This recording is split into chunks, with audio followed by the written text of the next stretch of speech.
मन में हमेशा ये प्रश्न रहता है कि मेरी उम्र में मतलब 22-23 साल की उम्र में क्या युवकों को पूजा पाठ माला जप को अधिक महत्व देना चाहिए? बहुत बहुत।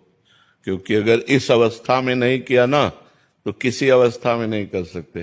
जैसे अब हम हैं, आप हमें पिस्तौल दीजिए और कह दीजिए चलाइए, तो हम नहीं चला पाएंगे क्योंकि हमने कभी अभ्यास ही नहीं किया। समझ रहे ना? तो एक साधारण यंत्र है, वो अभ्यास ना करे तो नहीं चल सकता।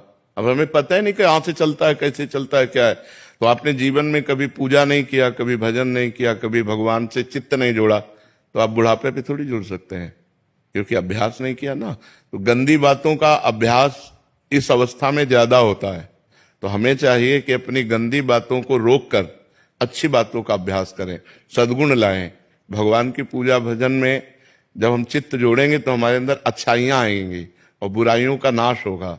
तो बुराइयों का नाश और अच्छा आदमी बने, समाज की सेवा करे, राष्ट्र सेवा करे, परिवार की सेवा करे, यही मनुष्य जीवन का लाभ। देखो, आप जैसे नए बच्चे जब गंदी बातों में फंस जाते हैं तो ड्रग्स लेने लगते हैं, नशा करने लगते हैं। तो जवानी में यदि सद्गुण ना हो तो दुर्गुणों की बाढ़ आ जाती है और लोग गंदे आचरणों में उतर जाते हैं। जवान बच्चे माताओं बहनों की जंजीरें छीन लेते हैं। मोटरसाइकिल से निकले और ऐसे पकड़ा, अब वो गिरे चाहे मरे चाहे कुछ भी हो, चोरी करने लगते हैं, बुरे आचरणों में उतर जाते हैं। और अगर आप सच्चे अच्छे बच्चे बनेंगे तो आप जैसे बच्चे समाज का उद्धार कर देंगे। मान लो एक कोई भी पद मिल जाए, नेता बन जाओ, चाहे आप कोई पदाधिकारी बन जाओ, या आप साधारण पुरुष भी रहो, तो भी आप समाज का उपकार करेंगे। तो सद्गुण बिना भगवान के चिंतन से तो आएंगे नहीं। देखो, आप जब पूजा करोगे, भजन करोगे और आपको कोई शराब दे, कहोगे यार नहीं, मैं पूजा भजन करने वाला हूं, मैं ये सब लेने वाला नहीं हूं। अपने आप आपका मन कहेगा नहीं यार मैं नहीं। और अगर आप पूजा भजन नहीं करते तो आपके अंदर उद्दंडता रहेगी, फिर पार्टी ज्वाइन होगा, शराब, मांस, व्यभिचार, ये गंदी बातें रहेंगी। तो हमें लगता है बाल्यावस्था से अच्छे गुणों की तरफ चलना चाहिए, बुराइयों का त्याग करना चाहिए। पूजा भजन का मतलब बाबा जी बन जाना नहीं है।